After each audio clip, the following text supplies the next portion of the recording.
Hello everyone, welcome to our YouTube channel Shiksha Alliance. Today we are going to start our daily current affairs session of 30th November in which we will cover important news from several newspapers, PIB and various government sources. So let's begin our session. Our first topic is Swan Jayanti Fellowship PIB. तो हम जानेंगे इस fellowship के बारे में. The Swan Jayanti Fellowship scheme was instituted by the government of India to commemorate India's 115th year of independence. The Swan Jayanti Fellowship scheme था, इसको institute किया गया था गवर्नमेंट ऑफ इंडिया के द्वारा ताकि कॉमरेट किया जा सके इंडिया के 150th year of independence. It provides special assistance and support to a selected number of young scientists with a proven track record to enable them to pursue basic research in frontier area of science and technology.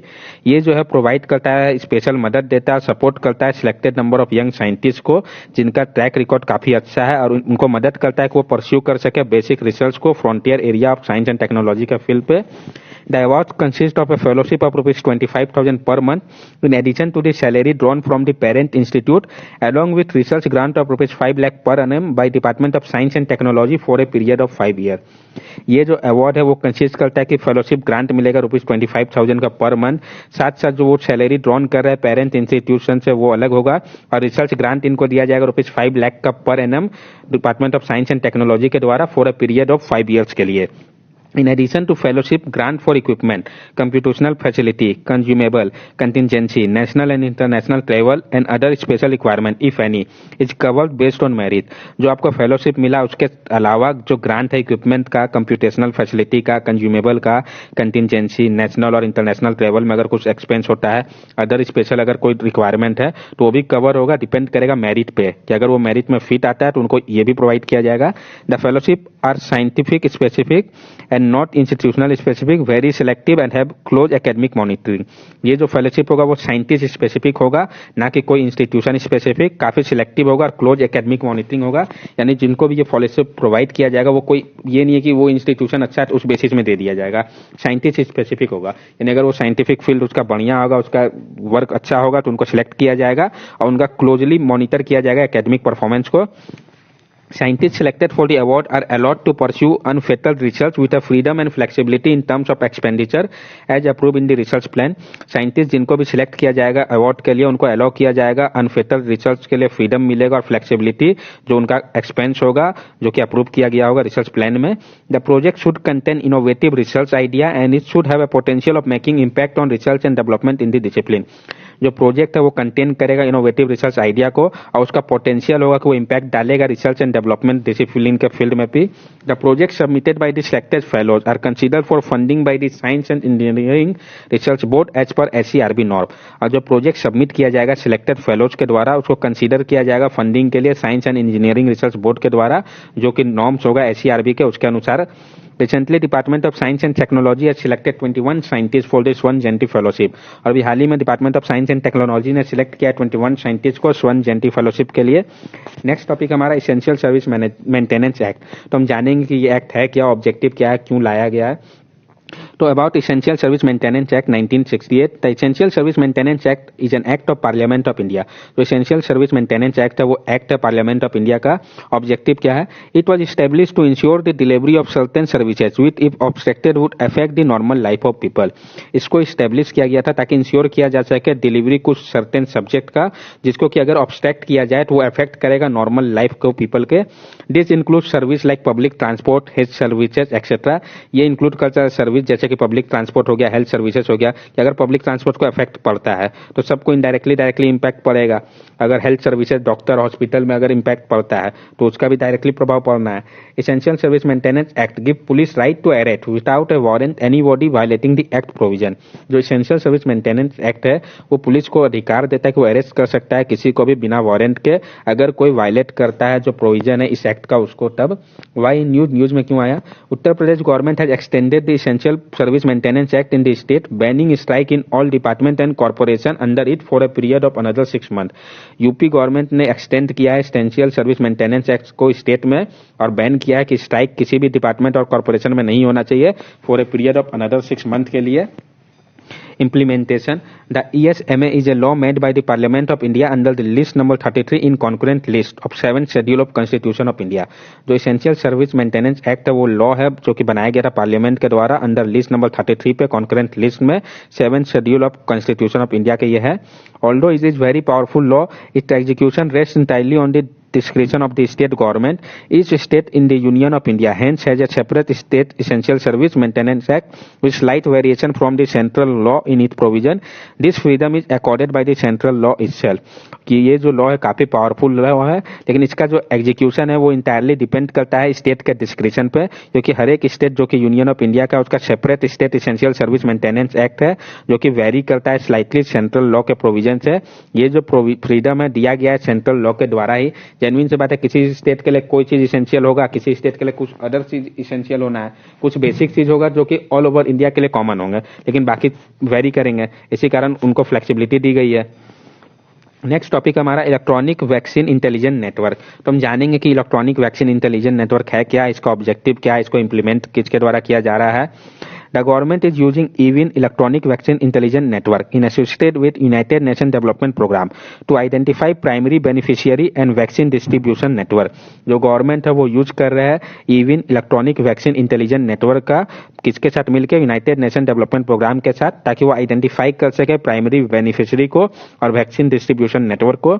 It is an indigenously developed technology system that digitises vaccine stock and monitor the temperature of the cold chain throughout a smartphone application. ये पूरी तरीके से इंडाइजेनियसली developed technology system है जो कि digitise करेगा vaccine के stock को और मॉनिटर करने में मदद करेगा जो टेम्परेचर है कोल्ड चेन का स्मार्टफोन एप्लीकेशन की मदद से. ऑब्जेक्टिव क्या है EVIN का, इलेक्ट्रॉनिक वैक्सीन इंटेलिजेंस नेटवर्क का? It is aimed at strengthening immunisation supply chain system across the country. इसका मकसद है कि मजबूत किया जा सके इम्यूनाइजेशन सप्लाई चेन सिस्टम को पूरे कंट्री पे. EVIN aim to support the government of India universal immunisation programme by providing real time information on the vaccine stock and flows and storage temperature across all cold chain point in this state. जो EVIN है उसका मकसद है कि वो support करे जो government का यूनिवर्सल इम्यूनाइजेशन प्रोग्राम है उसको, वो प्रोवाइड करेगा रियल टाइम इंफॉर्मेशन वैक्सीन के स्टॉक के बारे में, फ्लो के बारे में, स्टोरेज टेम्परेचर के बारे में across all cold storage chain point पे इन द स्टेट पे. उससे क्या होगा, जब पता होगा कि हमारे पास कितना स्टॉक है वैक्सीन का, कितना फ्लो किया है, कितना स्टोरेज टेम्परेचर है, तो जो यूनिवर्सल इम्यूनाइजेशन प्रोग्राम है उसको इम्प्लीमेंट करने में काफी मदद मिलेगा. इम्प्लीमेंटेड बाय किसके द्वारा इसको इम्प्लीमेंट किया जा रहा है? It is being implemented under the National Health Mission by the Ministry of Health and Family Welfare in partnership with United Nations Development Program. इसको इम्प्लीमेंट किया जा रहा है नेशनल हेल्थ मिशन के अंतर्गत ministry of health and family welfare के साथ in partnership with united national development programme, यानी इन दोनों ने मिलकर इसको इम्प्लीमेंट किया है. अभी आप देख सकते हैं EVIN electronic vaccine intelligence network, ये मदद करेगा इम्यूनाइजेशन सप्लाई चेन सिस्टम को मजबूत बनाने में इंडिया पे, प्रोवाइड करेगा रियल टाइम इंफॉर्मेशन वैक्सीन के स्टॉक के बारे में, उसके फ्लो के बारे में, स्टोरेज टेम्परेचर के बारे में across all cold chain point पे. अब बेनिफिट क्या है EVIN का? It has help create a big data architecture that generate actionable analytics encouraging data driven decision making and consumption based planning. ये जो है मदद करेगा क्रिएट करने में एक बिग डाटा आर्किटेक्चर को जो कि जनरेट करेगा एक एक्शनेबल एनालिटिक्स, इनकरेज करेगा डाटा ड्राइवन डिसीजन मेकिंग पे और कंजम्पशन बेस्ड प्लानिंग को बताएगा. क्योंकि क्या है, जब हमारे पास पूरा डाटा होगा तो उसके हिसाब से हम तैयारी कर सकते हैं कि किस तरीके से हमको कंजम्पशन को प्लान करना है, किस तरीके से किसको स्टॉक में रखना है, कितना स्टॉक कम है, सब हमको डायरेक्टली पता चल जाएगा मोबाइल एप्लीकेशन की मदद से. It help in maintaining optimum stock of vaccine leading to cost saving. Vaccine availability at all time has increased to 99% in most whole centre in India.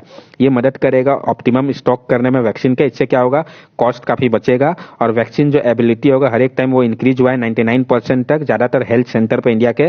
While instance of stock out have reduce by 80%, the time taken to replenish stock has also decrease by more than half on an average.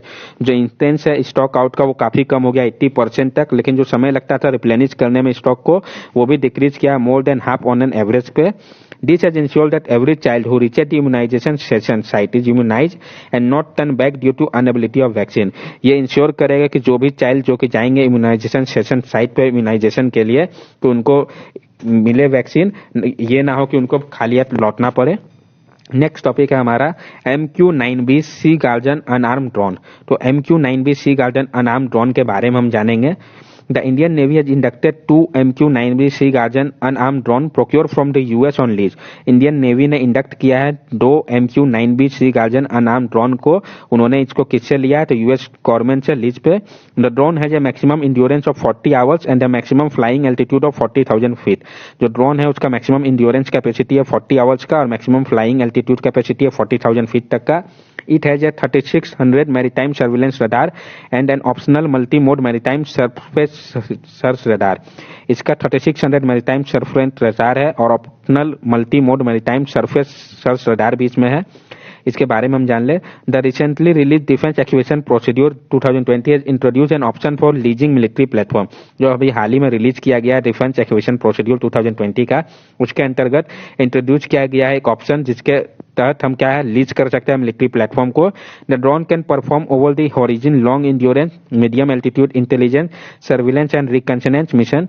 ये जो drone है वो perform कर सकेगा over the horizon long endurance को, medium altitude intelligence में मदद करेगा, सर्विलेंस एंड रिकंसनेंस मिशन में भी काफी काम आएगा। The Basic Exchange and Cooperation Agreement for Geospatial Cooperation (BECA) has simplified such high technology cooperation। और जो अभी हाल ही में इंडिया एंड यूएस ने बेका साइन किया तो बेसिक एक्सचेंज कॉपरेशन एग्रीमेंट जियो स्पेशियल कॉपरेशन के लिए उसने सिंप्लीफाई कर दिया है ऐसे हाई टेक्नोलॉजी के कॉपरेशन के लिए। अबाउट बेका, तो हम बेका के बारे में जान ले। BECA will help India get real time access to American geospatial intelligence that will enhance the accuracy of automated system and weapon like missiles and arm drone. जो बेका है वो मदद करेगा इंडिया को रियल टाइम एक्सेस करने पे American geospatial intelligence को। इससे क्या होगा? इनहेंस होगा जो एक्यूरेसी है ऑटोमेटेड सिस्टम का, वीपन का, जैसे कि मिसाइल्स और आर्म ड्रोन्स का। Through the sharing of information, map and satellite images, it will help India access topographical and aeronautical data and advanced product that will aid in navigation and targeting। जो share किया जाएगा information map का, satellite images का, वो मदद करेगा India को कि वो आसानी से एक्सेस कर पाए टॉपोग्राफिकल और एरोनॉटिकल डाटा को। और ये जो एडवांस प्रोडक्ट है वो मदद करेगा इंडिया को नेविगेट करने पे और टारगेट करने पे। This could be a key to air forces cooperation between India and US. और ये काफी इंपॉर्टेंट हो जाता है एयरफोर्स टू एयरफोर्स कोऑपरेशन के लिए इंडिया और यूएस के बीच में। BECA will provide Indian military system with a high quality GPS to navigate missile with real time intelligence to precisely target the adversary. और जो बेका है वो प्रोवाइड करता है इंडियन मिलिट्री सिस्टम को कि वो काफी हाई क्वालिटी जीपीएस के मदद से नेविगेट करे मिसाइल्स को और वो रियल टाइम इंटेलिजेंस प्रोवाइड करेगा। इससे क्या होगा? टारगेट को हिट कर पाना काफी आसान होगा और काफी प्रिसाइजली हम हिट कर पाएंगे। Besides the sailing of ship, flying of aircraft, fighting of war and location of target, geospatial intelligence also critical to the response to natural disaster। कि जो हम शिप सेल करते हैं, जो एयरक्राफ्ट फ्लाई होगा लड़ाई के समय पे और लोकेट करने में टारगेट को, जियो स्पेशियल इंटेलिजेंस जो है इसका और भी एक क्रिटिकल काम है कि रिस्पॉन्स करेगा, काफी मदद करेगा। जब नेचुरल डिजास्टर आएगा तो उस समय भी इसका काफी उपयोग होगा। नेक्स्ट टॉपिक है हमारा Bhutan establish formal ties with Germany. Bhutan ने इस्टेब्लिश किया फॉर्मल टाइज जर्मनी के साथ। Bhutan has announced that it has establish diplomatic relation with Germany increasing the restricted number of capital that Thimphu has formal ties with 53 state and the European union. Bhutan ने announce किया कि वो establish करेगा diplomatic relation Germany के साथ और increase करेगा जो इसका रिस्ट्रिक्टेड नंबर ऑफ कैपिटल था थिम्पू का। फॉर्मल टाइज जो था इसका सिर्फ 53 स्टेट और यूरोपियन यूनियन के साथ था। तो भूटान बोला कि वो अपना जो टाइज है उसको बढ़ाएगा। This is the kingdom first diplomatic foray in 7 year. और ये भूटान का पहला डिप्लोमेटिक फॉरे है 7 ईयर पे। बैकग्राउंड हम इसका जान ले। Since 1949 when Bhutan first signed a friendship agreement with India which kept the two countries closely engage on all foreign policy issue, Bhutan has been historically caution about establishing ties with other country. 1949 में जब भूटान ने पहली बार sign किया था friendship agreement India के साथ, उस समय से दोनों कंट्री जो वो क्लोजली एंगेज है सारे ही फॉरेन पॉलिसी इश्यू पे। और भूटान जो है हिस्टोरिकली काफी सावधानी बरत रहा है इस्टेब्लिश करने में टाइज को अदर कंट्रीज के साथ।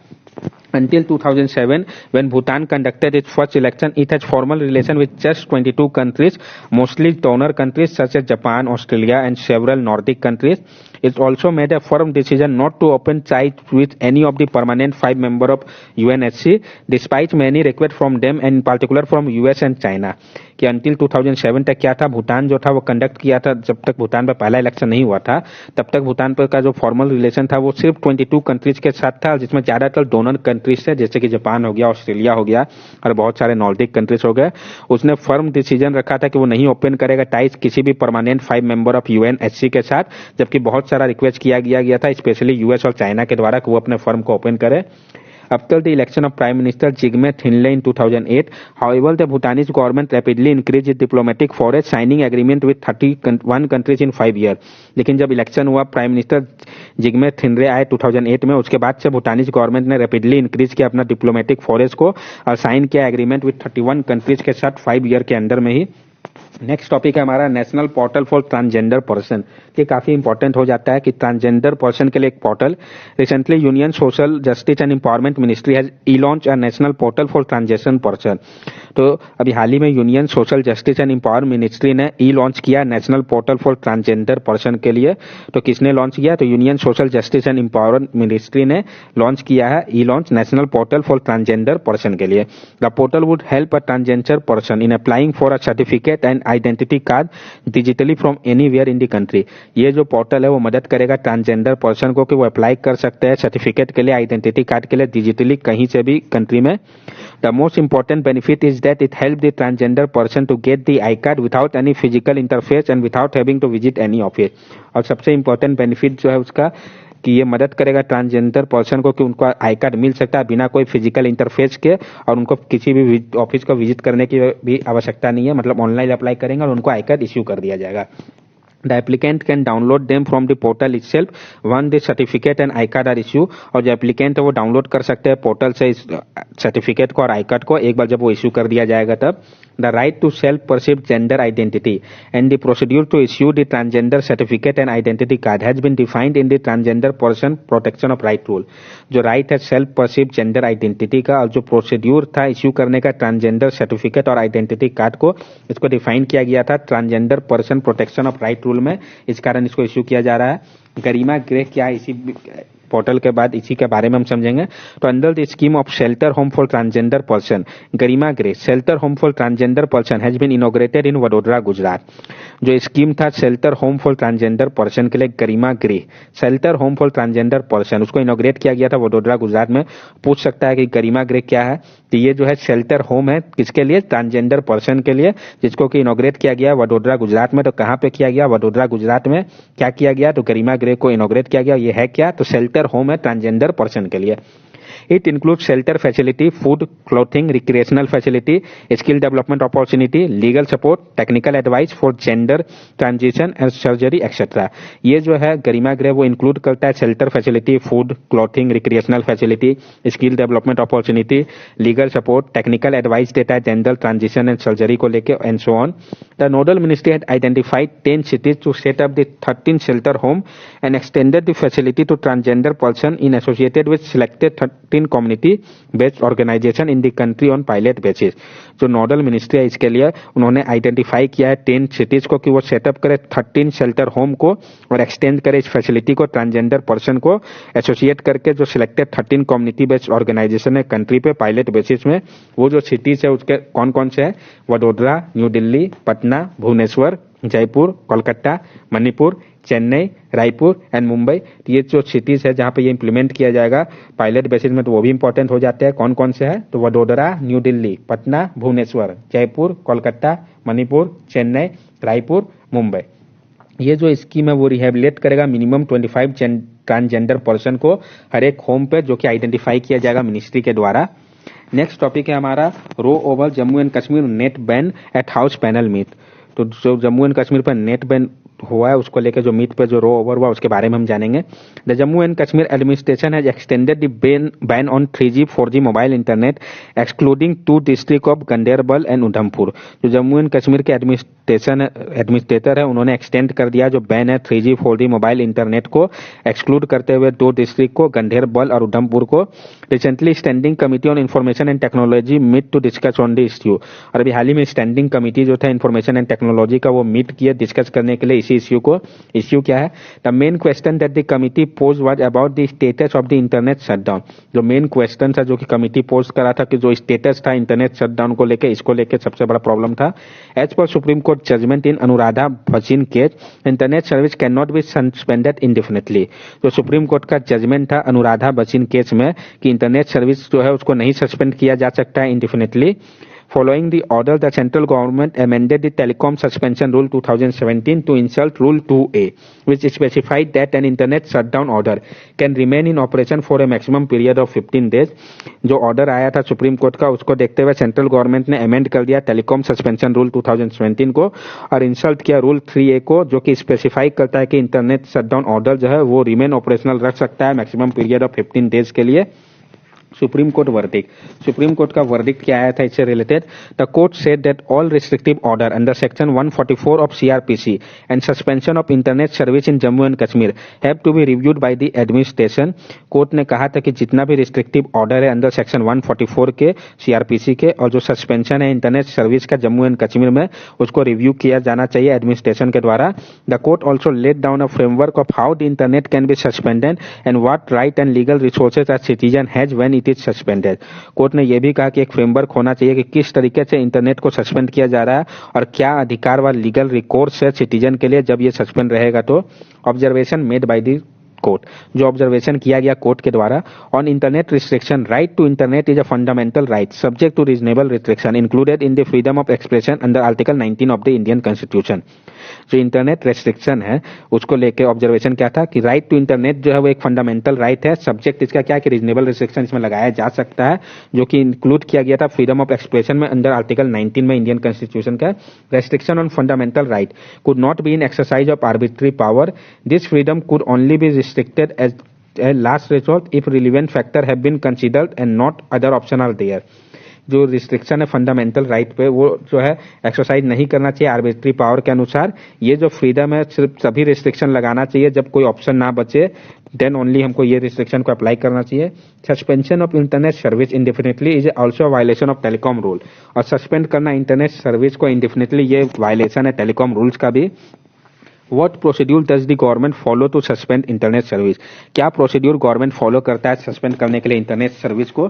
Before 2017 internet suspension order were issued under section 14 of CRPC। 2017 के पहले जो था इंटरनेट सस्पेंशन ऑर्डर जो था वो इश्यू किया जाता था अंडर सेक्शन 14 के CRPC के। In 2017 central government notified the temporary suspension telecom service public emergency और public service rule under the telegraph act to govern suspension of internet. लेकिन 2017 में क्या हुआ, सेंट्रल गवर्नमेंट ने नोटिफाई किया temporary suspension of telecom service rule को। इसके अंतर्गत टेलीग्राफ एक्ट जो है वो अब गवर्न करेगा सस्पेंशन ऑफ इंटरनेट को।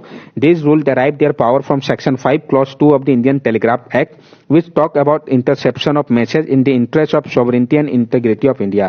ये जो रूल है अब डेराइव करता है अपना पावर को सेक्शन 5 क्लॉज 2 से इंडियन टेलीग्राफ एक्ट का, जो कि बोलता है इंटरसेप्शन जो है मैसेज का वो इंटरेस्ट में होना चाहिए सोवरेंटी और इंटीग्रिटी के इंडिया के।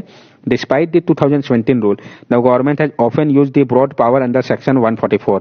जो 2017 का रूल था उसके बावजूद गवर्नमेंट ने ऑफन यूज किया है जो ब्रॉड पावर दिया गया था अंडर सेक्शन 144 के अंतर्गत इनको। नेक्स्ट टॉपिक है हमारा स्पीकर ऑफ लोकसभा, जो कि हमारा लास्ट टॉपिक है। Vijay Kumar Sinha is Bihar assembly speaker. जो विजय कुमार सिन्हा है उनको अपॉइंट किया गया बिहार के असेंबली स्पीकर के पोस्ट पे। अभी हाल ही में बिहार में इलेक्शन हुआ था तो स्पीकर वहां पर जेन्युइन सी बात है कि किसी को बनाना था, तो जो था विजय कुमार सिन्हा थे उनको बनाया गया है स्पीकर ऑफ लोकसभा। तब हम स्पीकर ऑफ लोकसभा के बारे में जान ले। Chairman of the presiding officer of Lok Sabha is called speaker. जो चेयरमैन होते हैं प्रिसाइडिंग ऑफिसर के लोकसभा में उसको हम स्पीकर कहते हैं। Elected from all other member by simple majority, इनको इलेक्टेड किया जाता है ऑल अदर मेंबर के द्वारा सिंपल मेजोरिटी से। Function and power of Lok Sabha speaker, क्या फंक्शन और पावर है लोकसभा स्पीकर के पास? Speaker of Lok Sabha is basically the head of the house and presided over the sitting of parliament and control its working। जो speaker होते हैं लोकसभा के वो बेसिकली हेड होते हैं हाउस के और प्रिसाइड करते हैं सिटिंग ऑफ पार्लियामेंट को और कंट्रोल करते हैं इसके वर्किंग को। The constitution has tried to ensure the independence of speaker by charging his salary on the consolidated fund of India and the same is not subject to vote of parliament. जो constitution of India है उन्होंने क्या किया है, ensure किया है कि independence हो स्पीकर का, इसी कारण उन्होंने जो है सैलरी जो था स्पीकर का उसको कंसोलिडेटेड फंड ऑफ इंडिया पे रखा है और ये जो है सब्जेक्ट ऑफ वोट नहीं है पार्लियामेंट के अंदर। वाइल डिबेटिंग और during general discussion on a bill the member of parliament have to address only to the speaker. और जब कोई डिबेट होता है व कोई जनरल डिस्कशन होता है किसी भी बिल पे तो मेंबर ऑफ पार्लियामेंट जो है वो डायरेक्ट आंसर करते हैं, एड्रेस करते हैं किसको, तो स्पीकर को। whenever there is a joint sitting of both house of parliament, Lok Sabha and Rajya Sabha, the speaker of the Lok Sabha preside over this meeting. और जब भी कोई joint sitting होता है both house of parliament का, लोक सभा and राज्य सभा का, तो जो स्पीकर होते हैं लोक सभा के वो प्रिसाइड करते हैं इस मीटिंग को. The speaker of Lok Sabha come at 6th position in the order of president of government of India. जो स्पीकर है लोक सभा के वो 6th पोजीशन में ऑर्डर ऑफ प्रेसिडेंट के गवर्नमेंट ऑफ इंडिया के. In the normal circumstances the speaker does not cast his vote over any matter in Lok Sabha, but whenever there is a tie on vote between ruling party and opposition, the speaker at that time can exercise his vote. Normal इस circumstances में क्या है, speaker जो है वो नहीं cast करता अपना वोट को किसी भी मैटर पे लोकसभा के. लेकिन जब क्या टाई का सिचुएशन आ जाता है तो रूलिंग पार्टी एंड अपोजिशन के बीच में, उस समय जो स्पीकर है वो यूज करता है अपने वोट का. It is the speaker who decide the agenda of various discussion. ये स्पीकर ही होते हैं जो कि डिसाइड करते हैं कि क्या एजेंडा होगा वेरियस डिस्कशन का. The speaker has the power to adjourn और suspend the house meeting if the quorum is not met. Speaker के पावर है कि वो एडजर्न कर सकता है, सस्पेंड कर सकता है हाउस को, मीटिंग को, अगर कोरम पूरा नहीं होता है तो. The speaker ensures the discipline and decorum of the house. If the speaker finds the behavior and member of parliament is not good, he can punish the unruly member by suspending. जो speaker है वो ensure करता है discipline और decorum को house का. अगर speaker को लगता है कि जो बिहेवियर है मेंबर ऑफ पार्लियामेंट का वो गुड नहीं है, तो ही जो भी होंगे स्पीकर वो पनिश कर सकते हैं अनरूली मेंबर को, उनको सस्पेंड करके. The speaker decide whether a bill brought to the house is a money bill or not. In the case speaker decides some bill as a money bill, the decision cannot be challenged. जो speaker है वही decide करता है कि जो bill है house में जो आया गया है वो मनी बिल होगा कि नहीं होगा. और इन केस में जो स्पीकर का डिसीजन होता है मनी बिल को लेके, वो जो डिसीजन होता है उसको चैलेंज नहीं किया जा सकता है. Speaker is the final and sole authority to allow different type of motion and resolution, such as no confidence motion, motion of adjournment, censure motion, etc. Speaker जो है वो फाइनल और सोल अथॉरिटी है अलो करने के लिए जो अलग अलग टाइप के मोशन और रेजोल्यूशन है, जैसे कि नो कॉन्फिडेंस मोशन हो गया, मोशन ऑफ एडजर्नमेंट हो गया, सेंसर मोशन हो गया, एक्सेट्रा. जो स्पीकर है लोकसभा के वो नहीं लीव करते ऑफिस को just after the resolution of the assembly. वो कंटिन्यू करते हैं जब तक कि न्यूली फॉर्म असेंबली जो है पहला मीटिंग नहीं हो जाता, जब तक कि न्यू स्पीकर इलेक्ट नहीं हो जाता तब तक वो रहते हैं ऑफिस में. The speaker of Lok Sabha automatically disqualify from his post if. जो स्पीकर है लोकसभा के वो ऑटोमेटिकली डिस्क्वालीफाई हो जाएंगे अपने पोस्ट से अगर he is no longer the member of parliament, अगर वो अब मेंबर नहीं रहेंगे पार्लियामेंट के. तो if he tender his resignation to the deputy speaker, अगर वो अपना रेजिग्नेशन दे देते हैं डिप्टी स्पीकर को, then if he hold the office of profit under the central government और एनी स्टेट गवर्नमेंट, अगर वो होल्ड करेंगे कोई ऑफिस ऑफ प्रॉफिट को अंडर सेंट्रल गवर्नमेंट व स्टेट गवर्नमेंट के अंदर, if he is of unsound mind and that to declare by the court of law, अगर वो अनसाउंड माइंड है और वो भी डिक्लेयर किया गया कोर्ट ऑफ लॉ के द्वारा तब. If he is declare undischarge insolvent, अगर उनको डिक्लेयर किया गया हो undischarge insolvent, then if he is no longer the citizen of India और voluntary accept the citizen of any other country, कि अगर वो अब सिटीजन ऑफ इंडिया नहीं रहे, वह वॉलेंट्री एक्सेप्ट कर ले किसी और कंट्री के सिटीजनशिप को, then if he is remove from the post of speaker by passing a resolution by majority of the member of Lok Sabha. This is to note that during resolution for removal of speaker, the speaker is not in position to cast his vote even if there is tie. और अगर remove करना है speaker को तो पास करना होगा एक resolution जिसमें majority of the member of Lok Sabha की आवश्यकता होगी. और ये बात ध्यान रखने के कि अगर हम जब स्पीकर को रिमूव कर रहे हैं तो उस पोजीशन में स्पीकर अपना वोट को नहीं कास्ट कर सकता अगर टाई हो जाए देन भी. तो that's all for daily current affair session. आज हम लोगों ने जो पढ़ा उसके बारे में हम ब्रीफली समझ ले. तो सबसे पहले हम लोगों ने पढ़ा स्वर्ण जयंती फेलोशिप जो कि पीआईबी का न्यूज था. तो इसमें हम लोगों ने जाना हु इंस्टीट्यूटेड इट, उसके बाद व्हाट इट प्रोवाइड, फिर जो अवार्ड है उसके बारे में जाना, उससे रिलेटेड फैक्ट को देखा. देन हम लोगों ने किया इसेंशियल सर्विस मेंटेनेंस एक्ट. तो इसमें हम लोगों ने जाना इसेंशियल सर्विस मेंटेनेंस एक्ट 1968 के बारे में, इसके ऑब्जेक्टिव को समझा, इसके इम्प्लीमेंटेशन के बारे में जाना और ये न्यूज में क्यों आया. देन हम लोगों ने किया electronic vaccine intelligence network eVIN. इसमें हम लोगों ने देखा कि जो गवर्नमेंट है वो यूज कर रहा है ईवीआईएन को इन एसोसिएशन विद किसके साथ मिलकर, ये है क्या, इसके ऑब्जेक्टिव के बारे में समझा, इंप्लीमेंट कौन कर रहा है इसको और इसका क्या बेनिफिट है. देन हम लोगों ने किया MQ-9B सी गार्जन अनमैन ड्रोन. तो इसमें हम लोगों ने देखा कि किसने इसको इंडक्ट किया और किससे, इसका कैपेसिटी क्या है, बैकग्राउंड समझा, फिर बेका के बारे में जाना. देन हम लोगों ने किया Bhutan establish formal ties with Germany. तो ये न्यूज में क्यों आया और इसके बैकग्राउंड के बारे में समझा. देन हम लोगों ने किया national portal for transgender person. तो सबसे पहले इसमें हम लोगों ने देखा कि किस मिनिस्ट्री ने इसको लॉन्च किया, ये पोर्टल क्या करेगा, इससे रिलेटेड फैक्ट को देखा. फिर गरिमा ग्रे क्या है, कहाँ पे इसको लॉन्च किया गया है. देन हम लोगों ने किया row over Jammu and Kashmir net ban at house panel meet. इसमें हम लोगों ने देखा न्यूज में क्यों आया, इश्यू क्या था, सुप्रीम कोर्ट का वर्डिक इससे रिलेटेड. जो ऑब्जर्वेशन किया गया कोर्ट के द्वारा, प्रोसीड्यूर क्या है जिसके द्वारा गवर्नमेंट सस्पेंड कर सकता है इंटरनेट सर्विस को, और हमारा लास्ट टॉपिक था स्पीकर ऑफ लोकसभा। इसमें हम लोगों ने देखा कि जो विजय कुमार सिन्हा थे बिहार असेंबली के स्पीकर बने हैं, फिर स्पीकर ऑफ लोकसभा के बारे में जाना, इसके फंक्शन और पावर को समझा, फिर जो डिस्क्वालिफिकेशन का क्राइटेरिया इसको बारे में समझा। That's all for daily current affair session. अगर आपको हमारी वीडियो अच्छी लगी हो तो हमारे चैनल को सब्सक्राइब करें, हमारे वीडियो को लाइक और शेयर करें। These are our social media link. From here also you can stay connected with us and give us your valuable feedback. Thank you and have a nice day.